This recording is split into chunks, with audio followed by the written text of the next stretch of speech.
be your host today.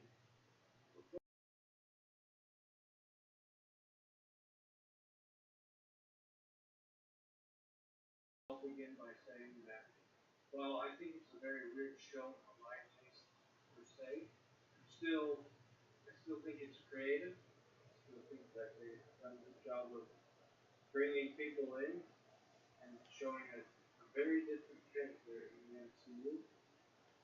And I do like the Raiders of the Lost Ark aspects that are more especially apparent this last episode, episode 3, where they have that big site.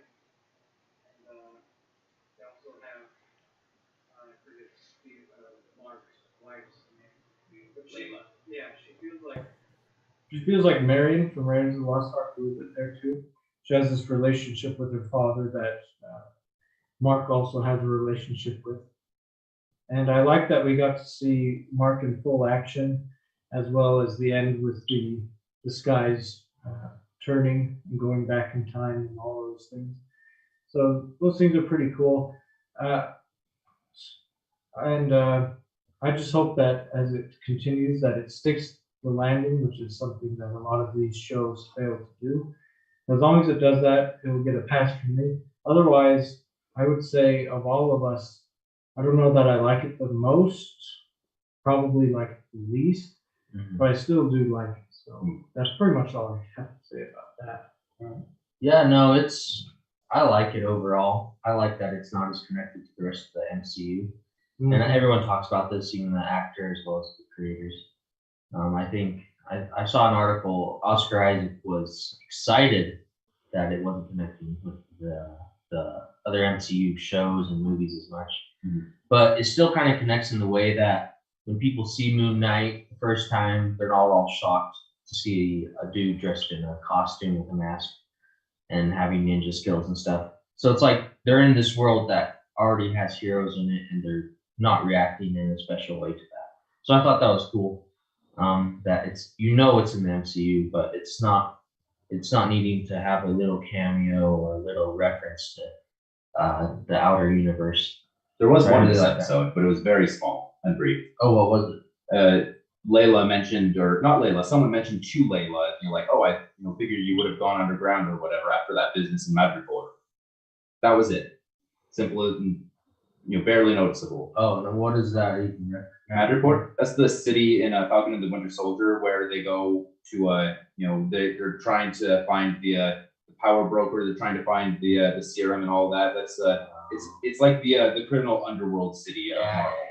Okay, so that's just reference to a city. Yeah. In the universe. Mm-hmm. Yeah, it just like they could have done that. It'd be like if someone just mentioned Gotham or mentioned Sokovia. Right. It's like it exists out there, but Yeah. we're not gonna talk about how the Falcon and the Winter Soldier went there. Or, it's just a reference.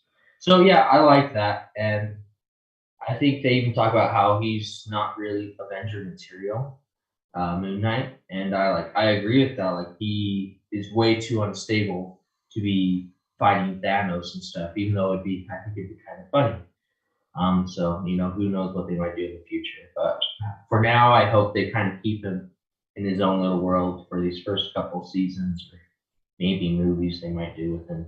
Yeah, that is something I do appreciate. Is the Marvel humor seems non-existent. It's its own kind of humor. Still very funny, but very different. Yes. Like when Steven is in control and he says, "No, I've got this. I'm gonna handle myself okay in this fight. I'm gonna suit up." And immediately he gets stabbed. Like, okay, take control. Take control. Yep, right. It doesn't have to point out. Look, it's the joke. It's hilarious, isn't it, audience? Yeah. So that's something I do appreciate. Yeah, patting themselves on the back. I have to say, I think this is my least favorite episode so far. I still really like it. The thing that makes it my least favorite episode is the big trial sequence, where before Khonshu is saying, look, if we're going to do this, they don't really like me all that much. They're probably going to get upset at me. So we need to have some ironclad, inarguable, undeniable proof that this guy is going after Amit. And so what do? They summon the gods. They say, hey, let's do this trial thing. He's trying to bring back Amit. No, I'm not. But he is. No, I'm not. Dang it. Yeah, no. You could have said, they're digging them up over there, just go over there and look. You could have said, he has the scarab in his pocket. There's a dozen things he could have done.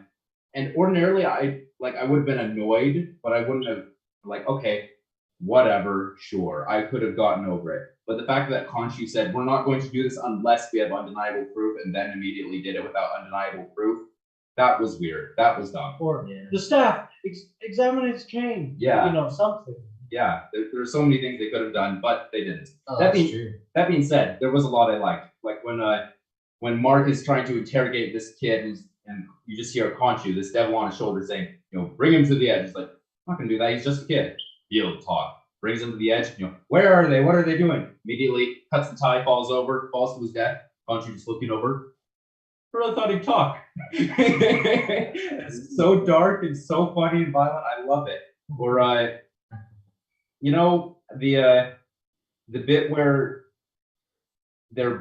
I won't go into too much of spoilers in case you haven't seen it, but the bit at the end with the sky, with the stars and all that, that was a great, not just great visual, but it was a great kind of metaphor for Steven is being brought into the fold. Yeah, He is yeah. being accepted by Khonshu now. And so He's needed. yes, I'm very excited to see where their relationship continues to go. Instead of calling him the worm or the maggot or whatever, now Khonshu is saying, hey, Mark, get out of there. We need Steven now. He's the cool one.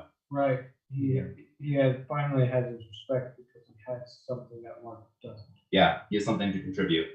He has a lot of knowledge. So it's kind of cool because it's one superhero, but it's really a team of, these guys working together Right. in one body. Mhm. It's really, I really didn't know much about Moon Knight, so it's really kind of a cool thing. I like Moon Knight. Yeah. It is different. The humor is different, and that's another thing. It's not only kind of separated from the MCU, just like physically, but also like just the tone of it with this dark humor, with the blood on the fists all the time. I mean, we haven't seen stuff like that since like Netflix, Marvel. Right. We haven't seen blood, but like it's always there, and it's all dark and gritty. Yeah.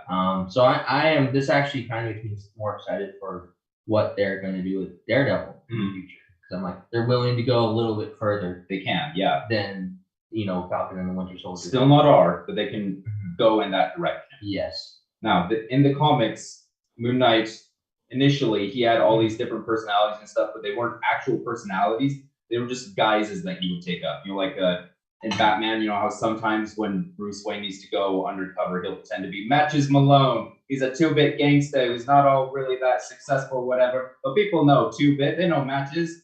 And so that's kind of what Moon Knight did, where he had his cab driver personality, where he'd drive people around and he'd listen to the gossip and rumors that people were saying. This is him keeping his nose down to the nose on the grind, because it was very neo-noir, very detective.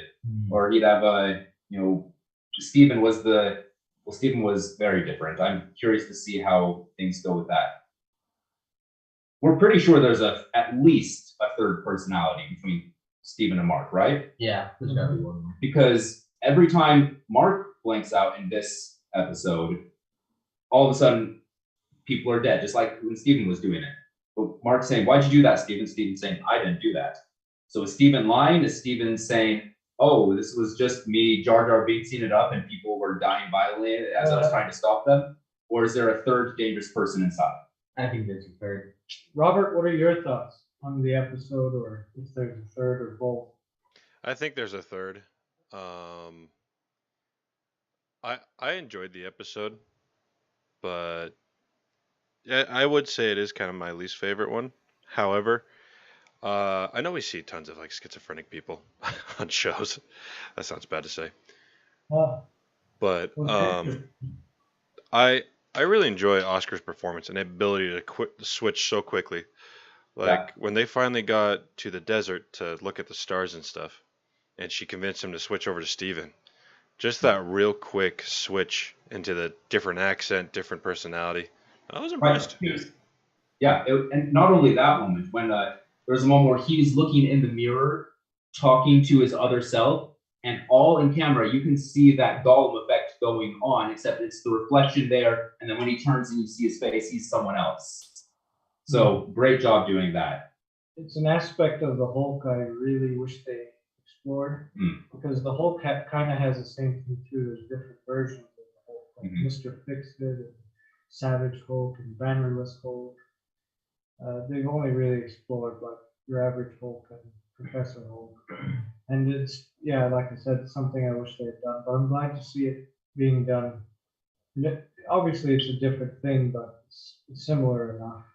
So, and it's always fun to see those things. Any other final thoughts on the episode? So WandaVision, when it came out, people had, some mixed thoughts on the story once the whole thing had finished, but no one was denying how great the performances of Paul Bettany and Elizabeth Olsen were, right? Right. And at the end of the year, both of them were nominated for Best Actor and Best Actress at the Emmys. Hmm. Do we think Oscar Isaac also has that same potential this year? Because I'm not saying it's a lock, because I don't know what other shows will come out this year. There's actually some pretty stacked shows.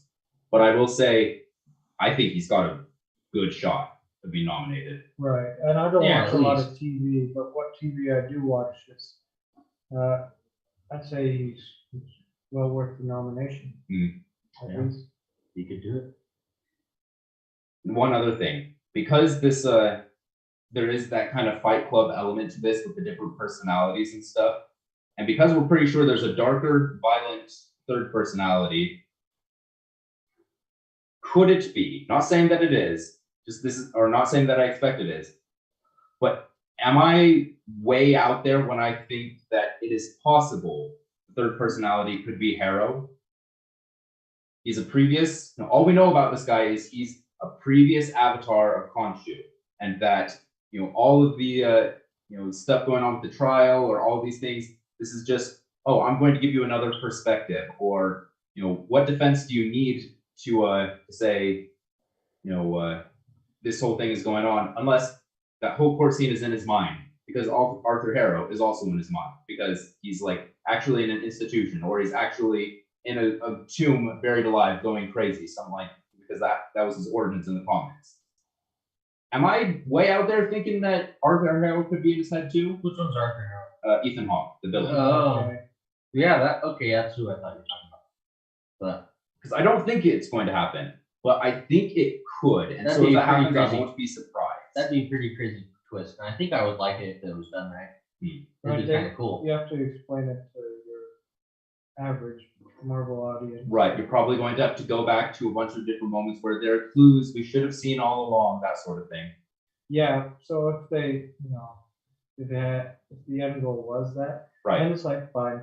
But you just, like I said, you just have to explain it to people, and as long as they get it, then it's fine. But if it's, it's too much, then people will say it's dumb. Yeah. So like in Fight Just Club, depends. there were lots of different clues all throughout, so that even if you didn't figure it out by then, there were a few moments where you'd be like, wait, what's going on? Yeah. But then when you know the twist of Fight Club, it all makes sense. Mm. I haven't seen anything like that in this. There's a few moments of like, oh, that's weird. But then it's answered what's happening in a scene later. Now, maybe all those answers have been wrong. Maybe they've been something to throw us off the trail. But I don't think it's going to happen. Be cool though.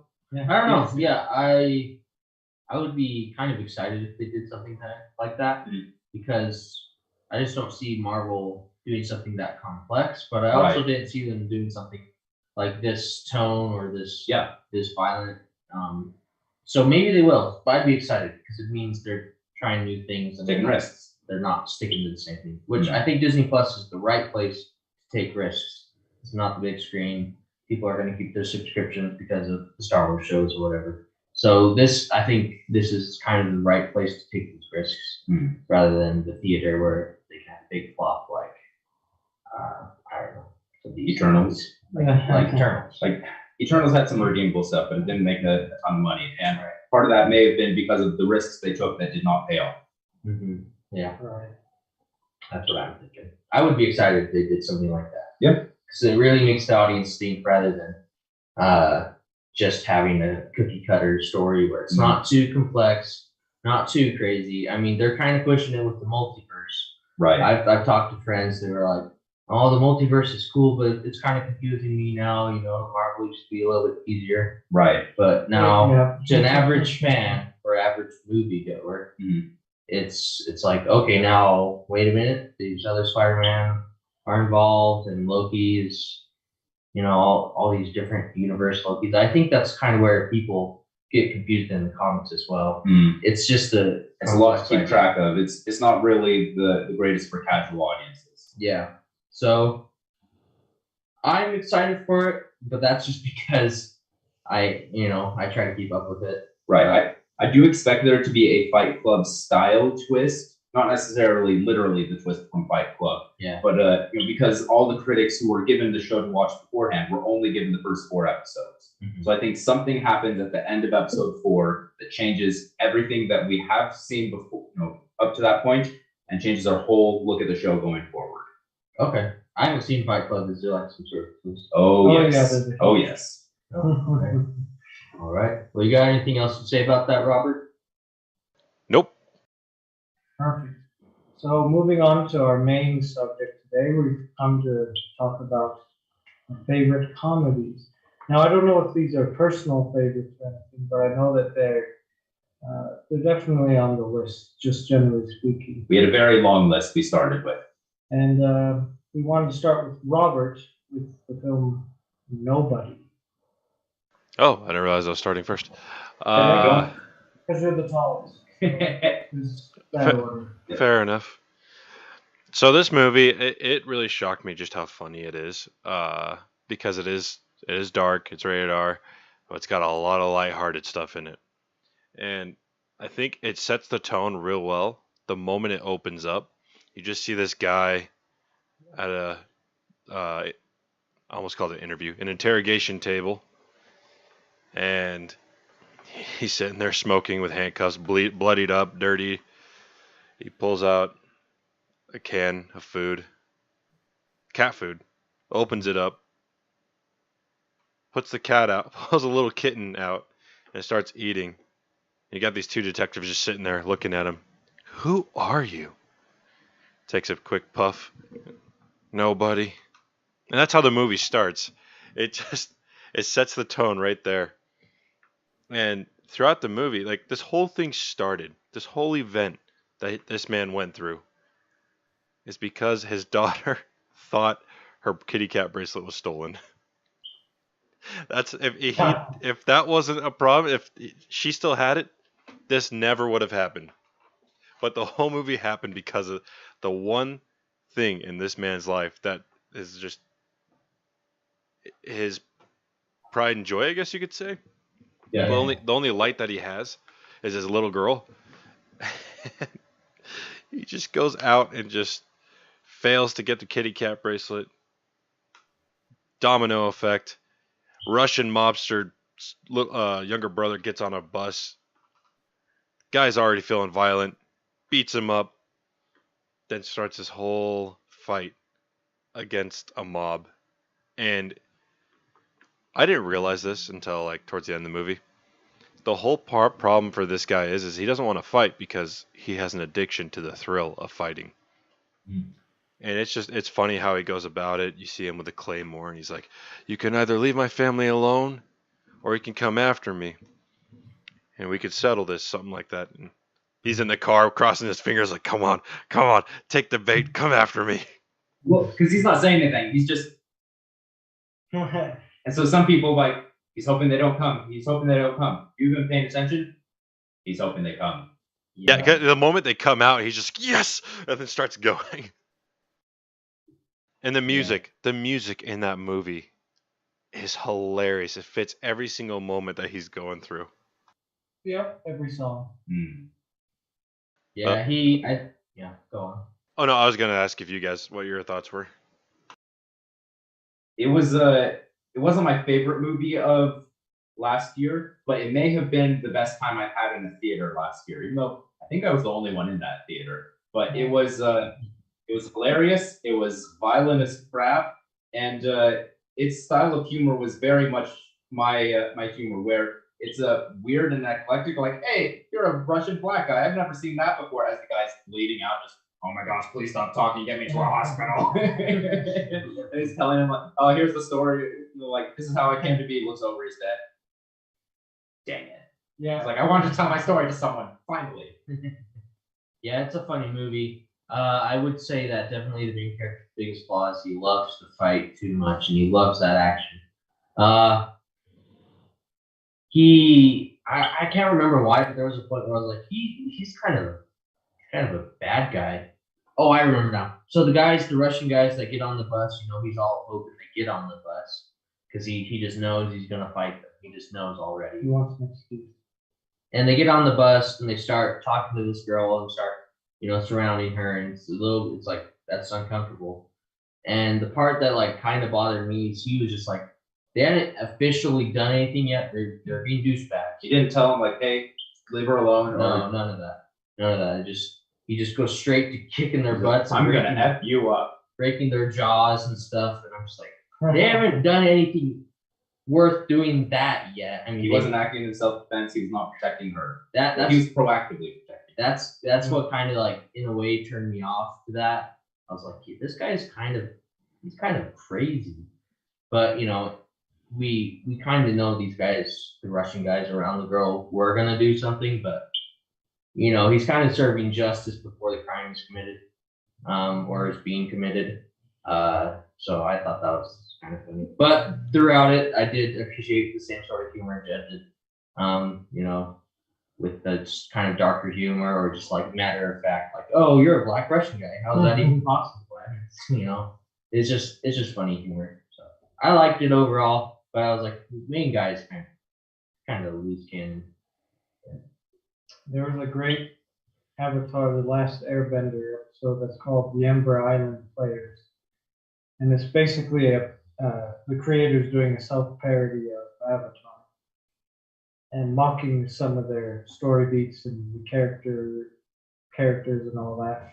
I feel like Nobody is pretty much the perfect parody or making fun of John Wick, because it's the same thing as you go and you fight a Russian mob for something that's seemingly insignificant, to kill 30 or 40 or 50 people over, such as a dog getting shot or a kitty cat bracelet going missing, or guys just walking onto a bus.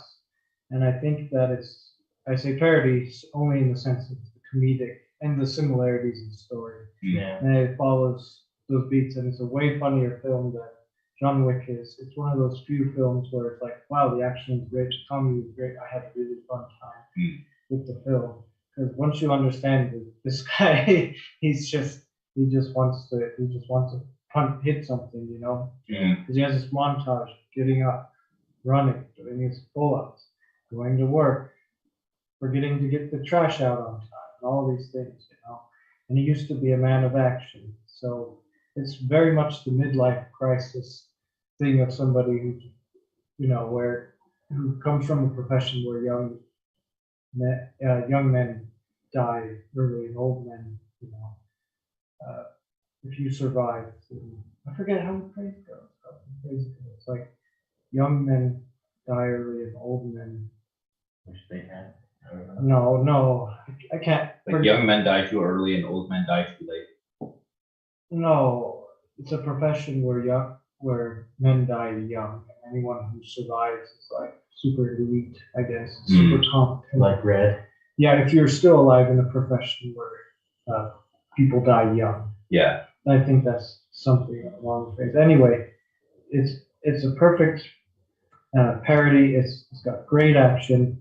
There's the Critical Drinkers YouTuber pointed out that while Shang-Chi had some pretty decent action, the bus fight in Shang-Chi compared to the bus fight in Nobody, where there's no CG, it's just them fighting, and you feel the hits. It's not weightless. When they get stabbed, blood, people are getting hurt, they're getting slower, they're getting tired. I was like, that's a good point, because I think the Shang-Chi one is fine, but the one in Nobody, I was like, that one, like, you really feel it. It's like Tom Cruise jumping on a skyscraper versus Dwayne Johnson jumping from the skyscraper. One of them gets your heart racing, and the other, fine, it's cool to watch, but that was something else I appreciated. And there's one more thing about Nobody that I really liked. Yes, it's Doc Brown is in this film. He plays his dad, and it's a great scene. and obviously this is a spoiler because I said it's a great scene, and his dad's it is played by Doc Brown, where they come in to kill him, and I was like, oh great, they're gonna kill his dad. This is too much. This is kind of messed up. But they go into the retirement home, and he like catches the hammer on the gun they're trying to kill him with. Then he blows them both away with the shotgun, hides one under a blanket, and the guy, one of the workers there, opens the door and looks in there, and the TV's on. He's watching some western. And he's like strangling the guy. Oh yeah. And he's like, "Hey, turn that down." He's like, okay, and then he walks away. Oh, okay, sure. And he like pats the guy's head when he dies. It's all so funny. I really enjoyed the film. It's something that I feel like it's a very guys time out film. Like guys in particular will like this film. I know lots of girls would like it too, but it's definitely a movie for guys. It's got comedy without being kind of over the top of gross comedy. Like just guys dying while he's talking to him, like the guy in the basement as well. Yeah. Yeah, so like all this gold and going on, and then he looks down. That guy's on him too. It's like stop trying to strike up conversation with men killed. You think you would have learned from that. But it's great. And even the Russian villain, him just dancing like a freak and all this stuff. Good time. It was very fun, very short, very clean. No fat on this film. I really liked it, and I'll continue to watch it whenever the opportunity comes up. So, Robert, do you have any jokes from Nobody that you think are underrated, not enough people talk about? Most of their jokes were more physical humor. I would say now I'm going through them all in my head. Just the simple when Doc is at the warehouse when they're doing the final fight. And he's just like, I really missed this. When he had the shotgun and everything. Or the brother being like, if I get killed here, I want to kill you. And then he gets shot later on. I was like, I got shot. I would say either the moment in the warehouse where he takes a moment to wipe off the days since accident counter. Or when the tattoo guy recognizes his tattoo and just like, thank you for your service, runs and hides in the back. That's all I like it when the stepbrother comes in and he sucks him in the gut and he's like, all right, take the gold and go. Yeah. He's like, sit down. Not then stepbrother, the brother-in-law. What was that? The brother-in-law. Yeah, it was his brother-in-law. Yeah, not stepbrother. Oh, did I say stepbrother? Sorry, but brother-in-law. One of those days again, you know what I mean? Right. I might need to watch this one again. I guess I went into it expecting him to be some sort of hero. I didn't know exactly what I was going into. No, it's a dark But comedy. it's really, guys, I just remember growing up and just hearing you guys talk about it. It reminded me, as a teenager, you go to school, and even as an adult, you meet guys that are just stupid. You just hate them. And you just have these irrational thoughts of just breaking their faces in or whatever. This is a guy who actually does those things. Yeah, it's an extreme, what was it? Power fantasy? It's a fantasy movie, of what guys might be thinking about. Yeah, because it's about an emasculated man becoming cool again. Yeah, he's the middle-aged balding dude with his family's wife and him. Yeah. Don't even touch each other, at all. And his kids, only one kid that likes him. That's what keeps him going. Yeah. And then when she's unhappy, he's unhappy. And when there's the break-in, the cop, his brother-in-law, everyone's just like, man, if I was there, things would have gone differently. Oh, right. I need to watch this again. I could get all that stuff. That actually reminded me. There was the. Oh crap! Now I'm spacing out. Now I turned on my mic again. A neighbor with his car, and I was bragging about how awesome it is. Yeah. And how his son wants to write it about somebody in the military. And he could write about his dad, but they're like, oh, you could write about grandpa, It's very midlife crisis-y. It's like The Incredibles or Breaking Bad. Yeah. And kind of John Wick, you go into retirement and you're this cool guy, but then people underestimate you. And so it is very much a lot of those kind of films are kind of male fantasy where it's like they shouldn't have underestimated me. I'm a Superman or whatever. Right. And that's how guys want to feel. And you know, it's nice we'll get away with this film. Yeah. So Yeah.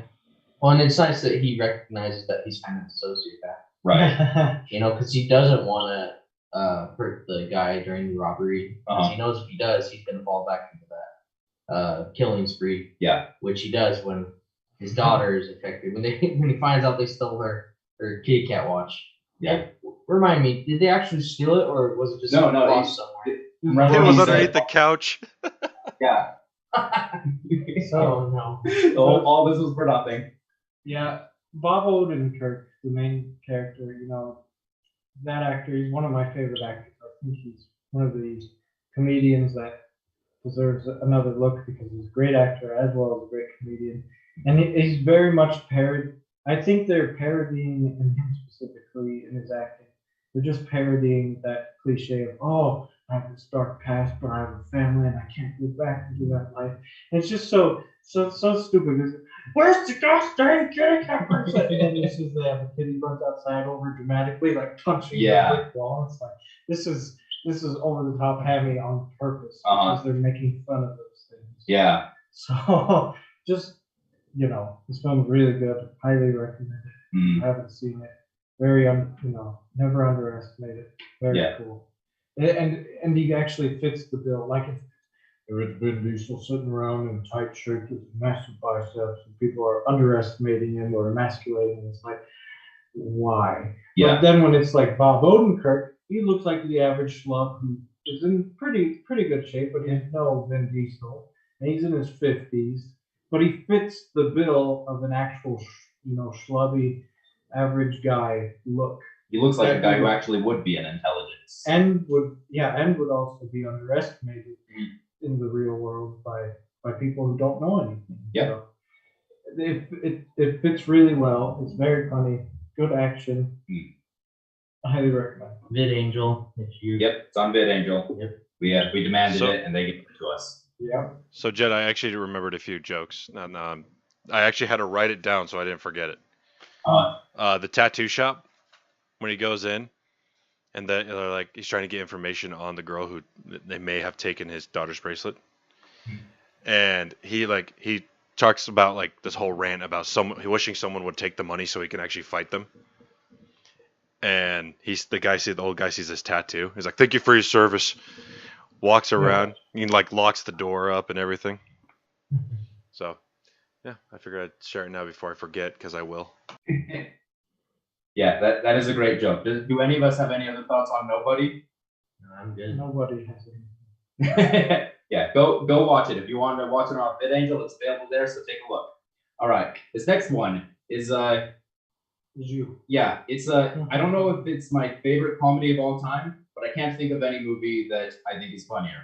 It's definitely my favorite Mel Brooks movie. We're talking about Blazing Saddles, the ultimate. This movie could never be made today. Because, oh my gosh, this movie could be made today. Honestly, as outrageous as the movie is in all those aspects, the racial humor, as funny as it is, isn't always the stuff that gets me the most. It's always the, the really fast, like the double entendres. Mel Brooks loves those. Like, it's the story of a town that they're trying to get out of the way so that they can build a railroad and make them some money, but they don't want to move. And so what do? We can send them a black sheriff. They'll hate that. They'll definitely want to move after we send them a black sheriff. And so they send a guy who was supposed to be hung. And I love this line, great double entendre. They said you was hung. Well, they was right. Or I love the relationship between this main character, the black sheriff, and Gene Wilder. They have such a natural camaraderie together. So they're able to pull off the zaniest, funniest jokes. Like, well, Jim, since you're my guest and I'm your host, what's your pleasure? What do you like to do? I don't know. Chess. Screw. Well, let's play chess. Let's play chess. Or, I used to be the fastest draw in the West. Now, look at me. I say you're steady as a rock. Yeah, but I'll shoot with this hand. Or when they're trying to sneak into this place where, oh, we're only accepting the worst scum on earth. They beat up a whole bunch of KKK members. And one of the funnier jokes is like, oh, how are we going to get their attention? I've got it. He hides the black guy behind a rock. Hey, boys! Pulls him out. Hey, why the white women at? Look what I got. So I just love the way, hey, boys! He brings them behind. They beat him up. They're running around in their KKK outfits, so no one recognizes them. They get up to the front. All right, what's the worst thing you've done? We have stampeded a bunch of cattle. That's it? It's through the Vatican. Oh, kinky. So yeah, I love the racial humor, but everything else in it, I love even more. It even has the first fart joke in any movie ever. Yep. Because no one would ever do it. That's dumb. It's juvenile. It's not funny. Mel Brooks said, yeah, that's like the number one rule of comedy. So I want to take something that's impossible and make it funny. And so what do? What do cowboys eat all day? Beans. What do they drink all day? Black coffee. And so it just shows a bunch of them at the end of the day eating their beans, drinking their black coffee, not saying anything. Just fucking away. Just the most, it goes on for so long. It's funny. It keeps going on so long it becomes not funny. Yeah. And then it goes on so long it becomes funny again. It's brilliant. I can talk about Blazing Saddles all day. There's every single moment of it is gold, except, okay, I will say I don't love the ending of it. It's fine, it's funny, it's good. It just doesn't hold up to the rest of the absolute cinematic perfection that the rest of it is. I don't know. What are y'all's thoughts on Blazing Saddles? Blazing Saddles.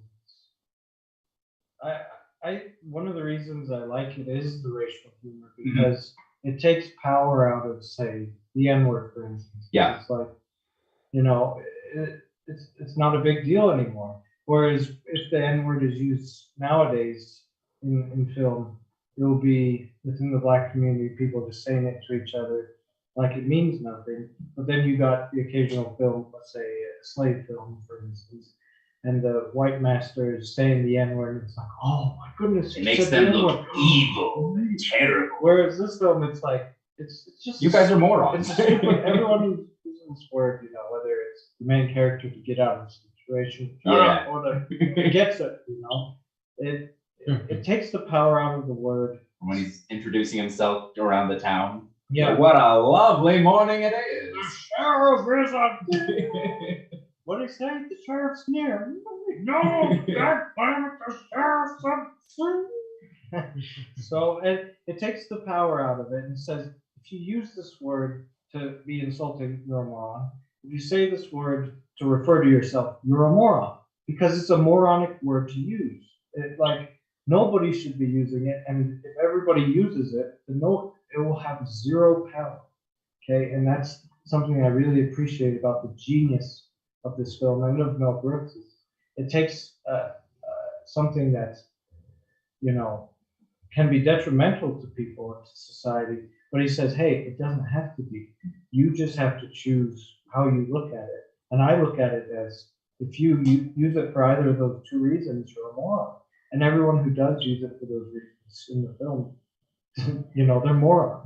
In the movie, they even make fun of people who are afraid to say it too. Yeah. Like the governor, he's trying to oh, we can't send a black man over there. He wants to pull aside his henchmen and say, can't you say that? Can't you see? We can't do this. That man is a dick. He realizes he's brought the main character aside. I'm so sorry.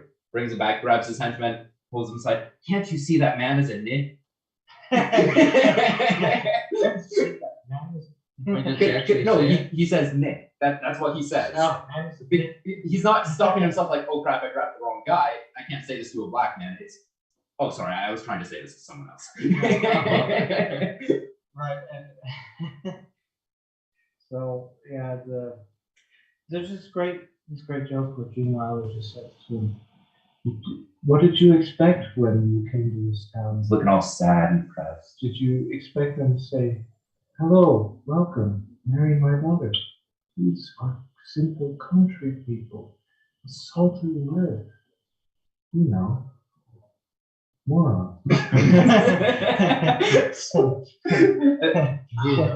Moron. It's like super serious.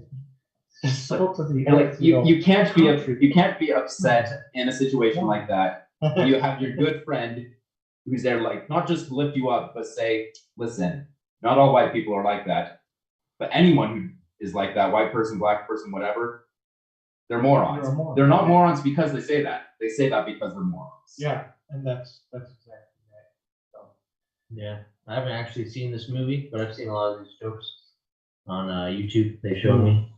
But yeah, I kind of agree with the whole not saying the word makes it more powerful. It's kind of touched in Harry Potter a lot with saying Voldemort's name.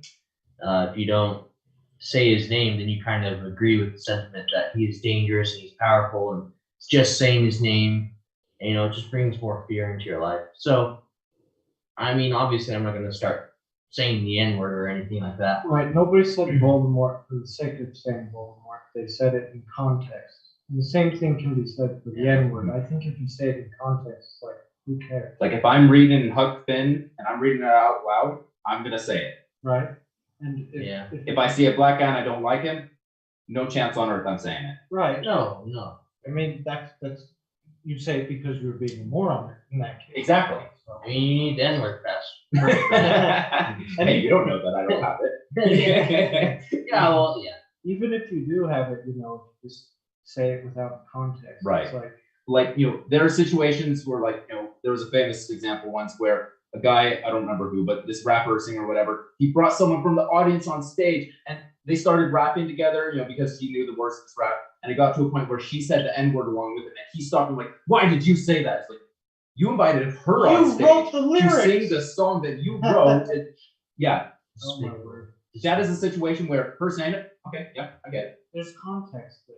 You know, she's not calling anyone out. No, Right, and that's just kind of what we're talking about. We've overly sensitized this. Like just saying Voldemort, people like in Harry Potter books, just silence in the room. Everyone gets uncomfortable. They look at their feet. right. They're But it's kind of like- shifting. You know, in this, it's a little different. If you say the N word and you're white or not, if you're not black, and you say the N word, Right.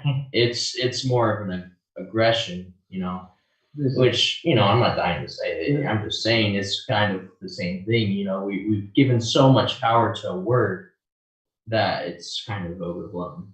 it, But we're kind of in the other topic now. well, there's a great joke because he was, I feel like Mel Brooks was the first to really pioneer this sort of commentary with comedy and making fun of things. And there's a great joke in Rush, I think it's Rush Hour with Chris Tucker and Jackie Chan, where, you know, Chris Tucker walks into a bar full of black guys and he's like, hey, what's up? And he says the N-word. And then, you know, Jackie Chan doesn't know anything, so he's like, yo, what's up, man? And they all just look at him and they get into a bar fight because he's Chinese and he said it. And it's like, he didn't understand the context. Mm. And maybe, you know, maybe his friend was giving him a bad example. Don't know, you know. Mm. But Robert, what are your thoughts on Blazing Saddles? I've only seen the clips that my dad showed me, and you guys have already talked about it. I just know that Men in Tights made a reference to Blazing Saddles. Yep. That's Not all the I got. first- Not the first time they had a black sheriff. Mm. Yeah, I think that was a joke.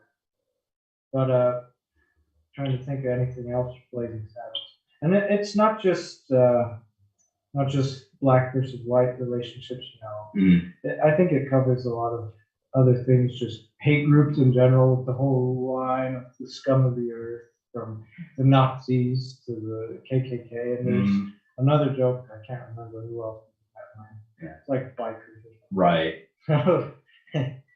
I think you know, Madeline Kahn is wonderful in the movie. She was nominated for an Oscar for her performance in a comedy, a comedic performance, and she was nominated. I think she won. I don't remember, but I mean, for one, I actually think she was funnier in Clue. But that aside, it speaks measures that, you know, you don't see people nominate or win for comedies, and you know, the bias against comedies at the Oscars is bigger today than it was then. But it still speaks volumes about how amazing this movie is, that everyone's like, no, this isn't just, you know, it's trash for the masses. No, like the high elitist snobs, the general audiences, everyone thought this was the most outrageous, funny movie they had ever seen. And the only reason it hasn't been canceled today, because it is incredibly offensive, is because everyone watches it and says, this is one of the most offensive things I've ever seen, but it's funny, so I don't care. Even the most awful woke scolds out there say it's funny.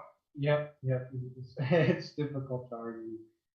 It's funniness and it's brilliant ability to take hot button topics and just make fun of them. Mm. So, and it can't be made today. Maybe not just because of the climate in the media. Maybe it's just because we don't have somebody who is quite as brilliant as a comedic filmmaker. No, Right.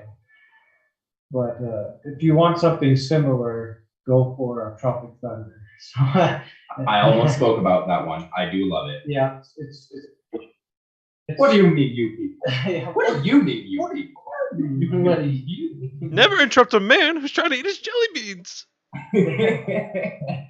Oh, okay, that's all my thoughts on Yeah. Blazing Saddles. If you have anything else you want to share? No, I don't. I guess another one that kind of like that, just most recently would Sure. be Taika Waititi, Hitler, what's it called? Jojo Rabbit. Jojo That Rabbit. one is significantly more serious, I would say, but its humor is very similar in Right. tone and content. It's just kind of making the hate groups look like idiots, you know? Yeah. They're pushed to believe one thing Uh, from the time of kids, you know?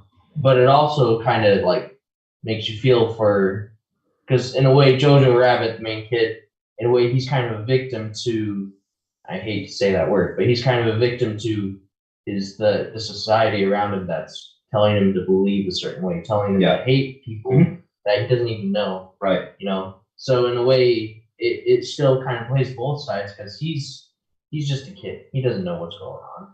He's just told to believe a certain way. He's told that Hitler's, you know, their savior and all that. So I like that one too because it kind of goes on both sides. It's not just going to say all Nazis are evil. And, you know, it also takes it seriously as well. So Yeah. that's kind of. Oh, yeah. It's definitely in that same vein. If Brendan ever runs for office, they're going to use this clip again. Not all Nazis are. I mean, yeah, that kid was a Nazi, I guess. Well, he was Nazi youth, but you also Right. see he's still a kid. You see Right. how kids, they have this, in many ways, this inherent goodness and how they have to be twisted to feel like this. Right, right. And I think it's important to know that if a lot of people today were raised in a similar thing, that a lot of people in our own society in America Right. would fall for the same things they felt in Germany. Yeah. You know, nobody watching special. teaching children. Yeah, yeah. So Yeah. I just think that's kind of cool. But I don't know. That's not what we're talking about. We're talking about Stefan's next movie. Yeah. What do we got? So for me, I chose What About Bob? And so far, this is the first PG movie that's on the list, but it's a classic among family. On my dad's side, my granddad loves this film, one of his favorite comedies. And the first scene I had ever seen, and I'm talking about a scene, so obviously that's a spoiler in the film. So the first scene I had ever seen was when I was young. The adults were watching it. There's this the Leo Marvin, you know, he's trying to fix his car, and then the mud smacks him, and he's just like, oh, and he starts cussing. He's like, son of a Bob, and he's just Robert Dreyfuss is. I think he's genuinely angry in the film because he's working with Bill Murray, who's notoriously terrible to work with, and he was just. I don't think he's acting in this film, which is why it's extra funny to me. But so he's angry this whole time because he's this psychiatrist and he has this new patient who is following him everywhere. Like he's trying to go on vacation, he's trying to have his own space. And it's basically the equivalent of when you're at home, you got the TV going, you have some nice food you're eating, you just want to relax and have a nice weekend, no interruptions, no phone calls. And people keep knocking at your door. The Jehovah's Witnesses keep knocking at your door. The salesman keeps knocking at your door and is interrupting your comfort, your space, your vacation time. And so he's angry, and his big thing is, I'm on vacation. because somebody tells him, you should take a vacation, Leo. I'm on vacation, and this person just keeps following me everywhere because he's obsessed, with his doctor, Dr. Leo Marvin, and Bob is his patient. And so after a long, hard day, he gets home, like he swings the door open, he's covered in mud and gunk, and he's like, I'm home! Faye, his wife's Faye. And he goes out to the balcony, and then these lights come on, and it's like, surprise! And everyone's like, oh, happy birthday, Leo. And he's like, oh, I forgot it was my birthday. And they're like, holy, what happened to you? He's covered in gunk. And like, oh, I had a little car trouble back there. Oh, on your birthday? Yeah. And they're like, well, we're all here for you. And look, your sister here from Chicago. And he's like, really? So excited. And then Bob puts his arm around her. He's like, we're all here for you, Dr. M. And he's like, don't touch my sister. And he jumps off this balcony that's like 10 feet off the ground. And he tackles Bob and they roll around. So basically, it's about, having your space constantly annoyed, constantly interrupted, your vacation time, and all of this coming to a head where you just lose it. Person like, just leave me alone. Let me have my space. Let me have my privacy. And that's something I can really relate to because by nature I tend to be more introverted. And obviously you have to talk to people in life, but there comes a point where it's like I just sit back, I want to relax, I want to take it all in and not do anything. And it's constantly being interrupted by this more outgoing, obnoxious Bill Murray, who's also a mess. He's like Monk from the TV show Monk. He's like Mr. Monk, wiping his hands, and he's always just freaking out about little things. But he thinks Dr. Marvin is brilliant for some reason, and he obsesses over him to find out where he's going on vacation. It's annoying. Great film. I think it's hilarious. I think it's hilarious, partly because Robert Dreyfuss. Richard Dreyfuss. That's right, Richard Dreyfuss. He is not acting in this film. I don't think so. Just the way he looks at Bob as he's eating corn at his table, and just yeah. Yeah, will you stop that, please? All that. So I love this film, and I could talk about it all day, but obviously, Yeah. I think my favorite, joke in that movie is more of a sequence that it kind of does closest mirror the reality of what was going on behind the scenes, where Dr. Leo Marvin, he's not just going on vacation, he's trying to launch this book of his. Yeah. He's going to do a television interview, he's gonna sell all these copies, he's gonna be famous, this is his life's work. Finally, people recognize the brilliant man he is. And what happens? Well, Bob ends up being in the interview too. And not only does Bob end up taking some of the spotlight from him, he ends up being the much more interesting person in the interview and selling it better than him. And so it's not just you are taking my privacy away, you're taking my time out of the spotlight. It's you're doing a better job at it than I am. right. And so, Richard Dreyfuss, an acclaimed actor, a talented actor. Everyone loves Bill Murray though. So let's talk about Bill Murray. And Bill Murray, I can't get mad because Richard Dreyfuss is funny, but Bill Murray's funnier. So that just makes it even more mad. Yeah.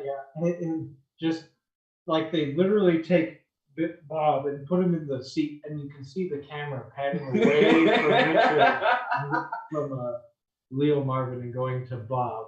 And it's just you can see him, just the wheels turning. He's constantly trying to get rid of this man, and this man keeps over. His family loves him better. The TV, the camera, the people, everyone loves him better. Everyone thinks Bob is awesome once he gets to New Hampshire. In the city, everyone thinks Bob's obnoxious, and they're probably right. But once he gets over to New Hampshire, everyone's like, "Oh, Bob, he's wonderful. His wife's, he's such a nice man. No, he's psychotic." all this stuff. Yeah, Brendan. Yeah, no, I like it. It's definitely a show about a crazy guy being cured, but at the expense of a sane guy going crazy. It's as if there's a a god of insanity that won't let there be one without the other. Hmm. You know, so it's like, yeah, well, you can heal Bob. But the only way for that to happen is for him to have his doctor's family love him more than the doctor, and have the doctor's audience love him more than the doctor. You know, and all that, and his own sister. You know, he just puts his arm around his shoulder, but he at that point he's so broken he can't let Bob take another thing away from him. Which is why at the finale, which is one of the best parts, he tries to blow Bob up. Death therapy. Death therapy. It's a guaranteed cure. So he straps Bob up with all these rockets and dynamite. I think it's dynamite. And he puts him out in the middle of the woods and he's gonna blow him up. But Bob, you know, he's always been stupid. You can't cure that. And he thinks it's all an actual like therapeutic way of curing him from his OCD, and Which it accidentally ends up doing that. yeah, it does work. And he ends up running back. He's like, I'm cured. He takes off all the bombs. They're both at the same time yelling, I'm free. And he puts the bombs inside their summer vacation house or spring break, whatever it is. I'm returning these because these aren't real. He's like, yeah, these are metaphorical bombs. And he brings out a cake, and everyone happens to be outside. Which, thank goodness, they're all outside. He's singing a song. Dr. Leo Marvin's like, I can't believe he's still alive. How are you still? Where are those packages I put on you? Oh, I put them in the house. Then the house just blows up. It's a classic scene. Classic. Very, very good. That's just when Dr. Leo Marvin just loses it. He's even worse off than Bob was. Andrew's a catatonic state for years. Was it years? It was like a year or something like that. Holy cow. Long yeah. enough that now Bill Murray, a completely cured man, is marrying his sister. Does anyone object? And I know. Dad, are you moving?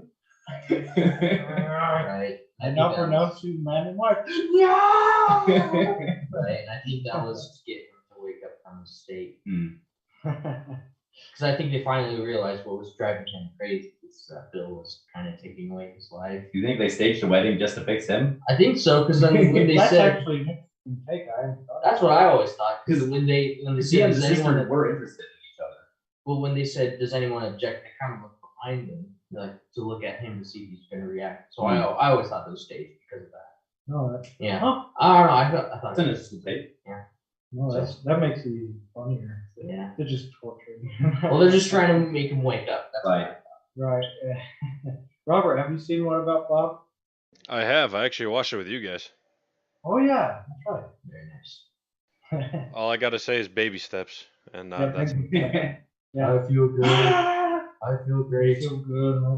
I feel wonderful. I do like the bit where they're jumping on the bed and he's like swearing out loud. It's like I keep doing it so I don't get Tourette's. Yeah, the things they yell at each other. Mhm. I also love the joke because he gets mad at him for jumping on the bed. It's like, oh, we're sorry, we won't do it again. Could I get you, some pills or something? I want peace and quiet. Oh, I'll be quiet and I'll be peace. What happened to that kid actor? He was in Hook and this. He's in like I think he only did 3 movies. And he's just like, yeah, it's not for me. I enjoyed it, but do other things. All right. Yeah, he's pretty good in what limited films he's in. Right. And what's really funny is the daughter Anna is like 35 in this film. That's crazy to me. Yeah. She's like ageless. The daughter? Yeah. she's Yeah. like 35. No. When they filmed it? Yeah. Wow. Yeah. Good for It's- her, He- I guess. She's like a Ferris Bueller's friend, being almost Yeah, 40 or Cameron. whatever. Cameron, yeah. Yeah. I didn't. Just some people are genetically lucky, I guess. That's creepy. Or Hollywood sacrifices virgins for eternal youth. Hey, it works apparently. But As long as my movies are good, I don't. the methods are questionable. You just have to become a vampire. That's what Paul Rudd's been doing. Right. Nicolas Cage, it I works. think that scene in Stardust was, just pretend we're No, they're totally. sucking the soul. Yeah, that's her name. I really think Claire Danes. Or no, Michelle Pfeiffer. I really think that scene, wedding scene, was staged. I always thought it was. That's interesting. Yeah, but we got anything else to say on that one? Well, it's a Bill Murray film. It's PG, and so Yes. is the next film that Yeah. Brendan's going to be talking about. What are the odds? Feel Yeah. like we're just getting I'll this look day into sense of that deja later. vu. Oh, one last thing about What About Bob? It almost starred Robin Williams as Bob. That would have been great too. I have Very to say. different, It'd but be a great. very different take, and he'd probably be extra. He'd be Robin Williams obnoxious versus Bill Murray obnoxious. I think Bill Murray worked better just because he Bob- is obnoxious and he looks like an idiot. You know? He is in a lot of his comedy and in real life a jerk, Yeah. but he's a jerk that you can't help liking, even though you know you shouldn't. He's a likable jerk. And he knows it. Yeah, Whereas he knows he can get away with anything. Robin Williams is more like the puppy. He's the child in all of Yeah. us. Yeah. So you don't want to kick Yeah. Robin Williams. So you would root for him for those. Yeah. Yeah. But anyway. Anyway, for the last movie we're going to talk about is Groundhog Day. It's Groundhog Day!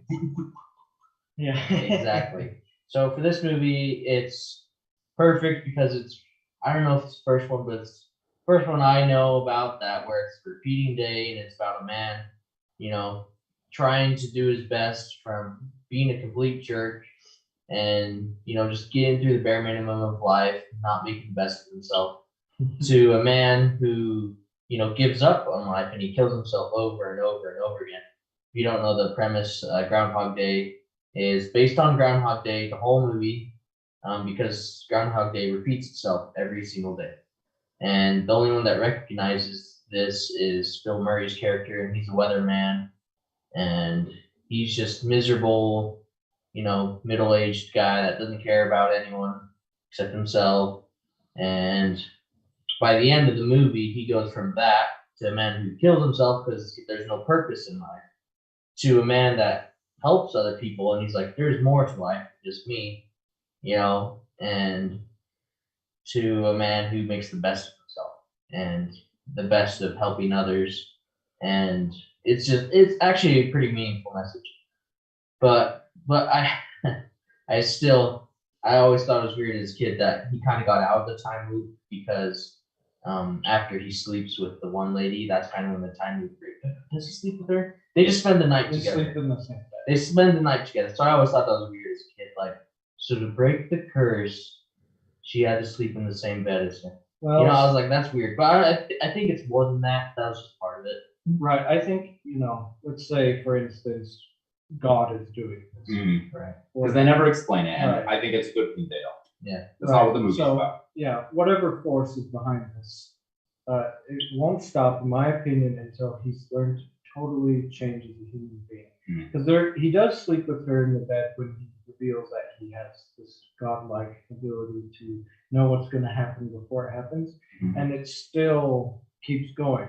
He tries to save the old man, but it still keeps going. But it's when he when he learns to spend his whole day helping other people rather than trying to gratify Mhm. himself, you know, whether it's indulging or taking advantage of women or whatever it is, it's when he decides to help other people completely and just gets into a habit so that he knows to catch the kid and all that. Mhm. That's when the time loop, in my opinion, is done. Yeah. Right. He's somehow managed to find a way to help like every single person here. You see the effect that he has had. He's made everyone in this town their life better, whether literally saving their life, whether it's, you know, helping them find lost love, whether it's just hey, I'm gonna help you do this or whatever, like I'm gonna play the piano, isn't that cool? He finds a way to help everyone. Yeah. Yeah, and he doesn't have to. It's just the idea of the movie, I think, is if somebody's left long enough in a certain situation, the good will come out of them. I think the message is there's good in everyone. And, you know, he doesn't have to save those people every day. He knows the day's just going to start over. Mhm. He knows that kid's just going to fall out of the tree again, you know, the next day, same day. But regardless, he goes out and he tries to save them every day, Mhm. you know, and that's like, I think that's true, you know, because people feel good when they help each other. So I really like that. But on the comedy side, Yeah. you know, I think the funniest parts are when he's, you know, the suicide montage Killing himself. and just some things he says. Like when he the depths of his nihilism, just that final broadcast of, you want a prediction about the future, about the weather? You're asking the wrong Phil. I'm going to give you a prediction about this winter. It's going to be cold. It's going to be dark. It's going to last you the rest of your lives. And I was just like, okay, cut. Unless we stop.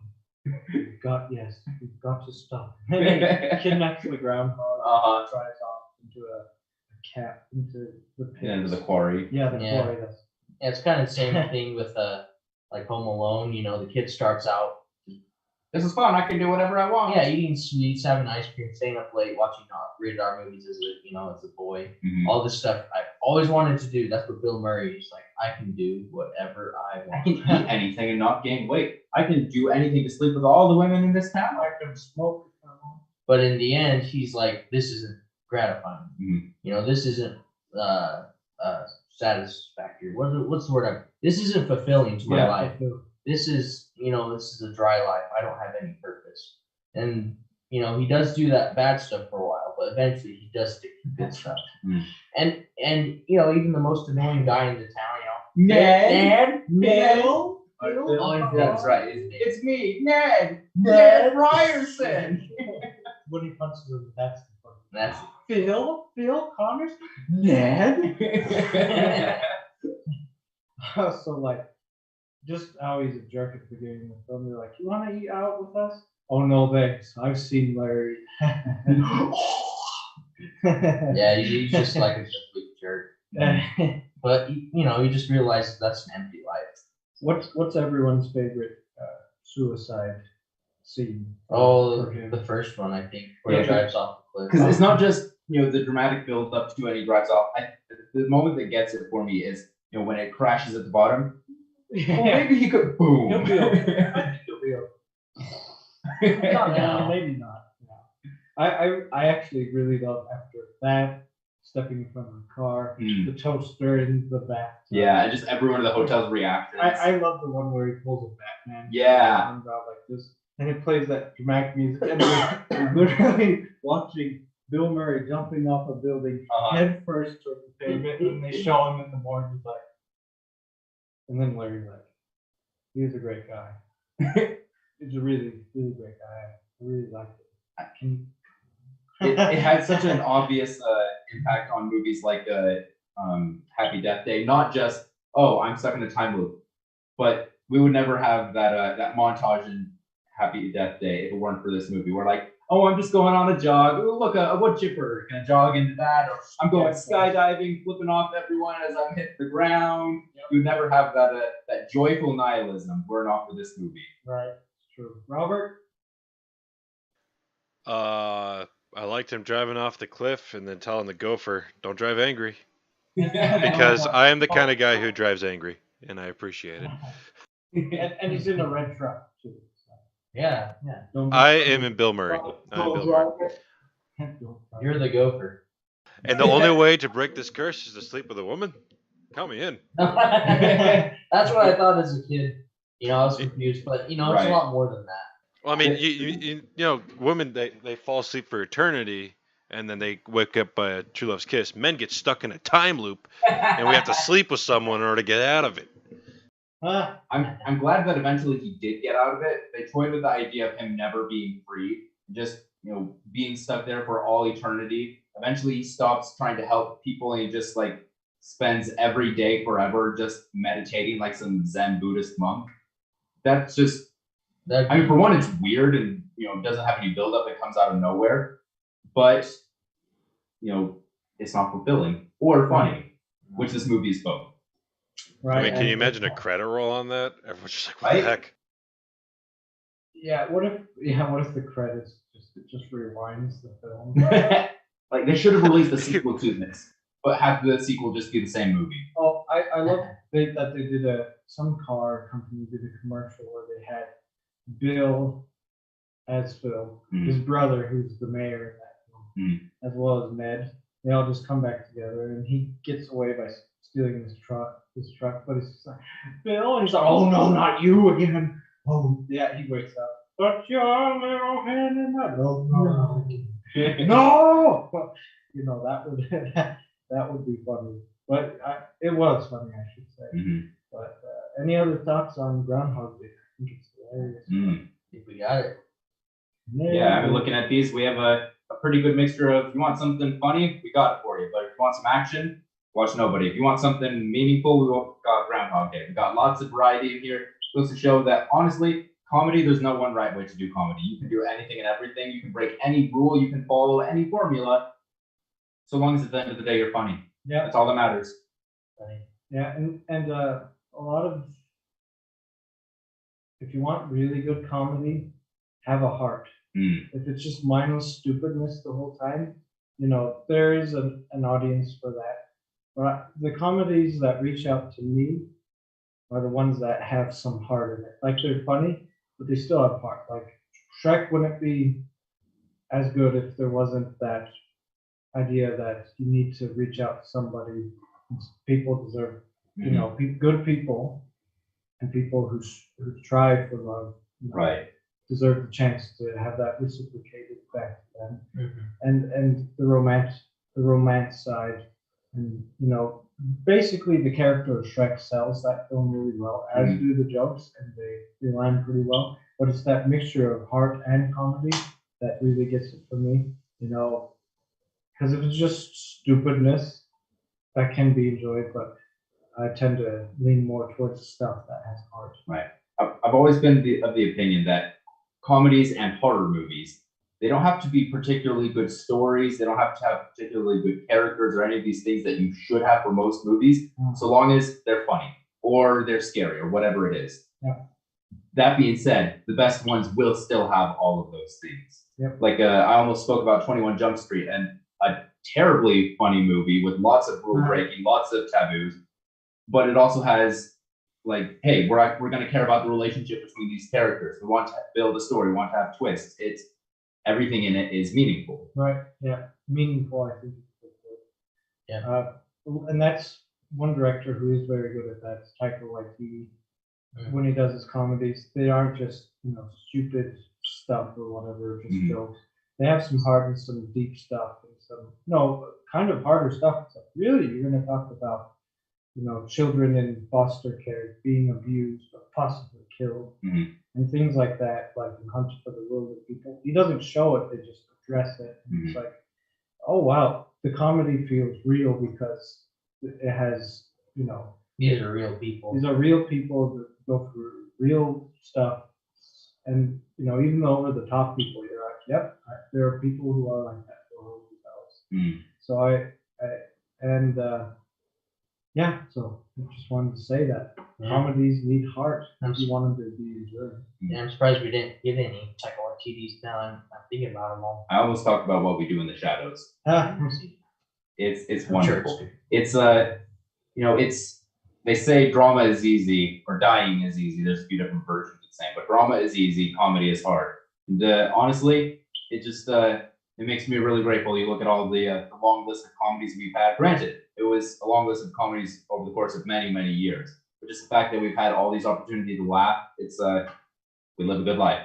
and a lot of great actors come, in my opinion, from comedy. For instance, Bob Odenkirk, Bryan Cranston, Robin Robin Williams, Williams, obviously. Jim Carrey. Jim Carrey, yep. And Bill Murray's very good at, I think, one thing, Sid but Robin. he does it really well. Yeah, he said Robin. So and I think it's because comedians tend to be a lot of the dramatic actors, they take themselves seriously. They take things too seriously.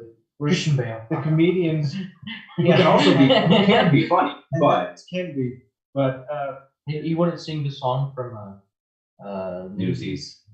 Come on. he wouldn't sing it. I mean, honestly, who should? It's a terrible movie, but that's just my opinion. But yeah, the people who are comedians, I think they tend to be really good dramatic actors as well, because they don't, it's not that they don't take things seriously, it's that they use humor to deal with things rather than just being like, oh, this is dark, this is bleak, and this is the real world, this is the message to say. No, I make fun of those things because I think they understand those things, but they also want to have some hope. Right.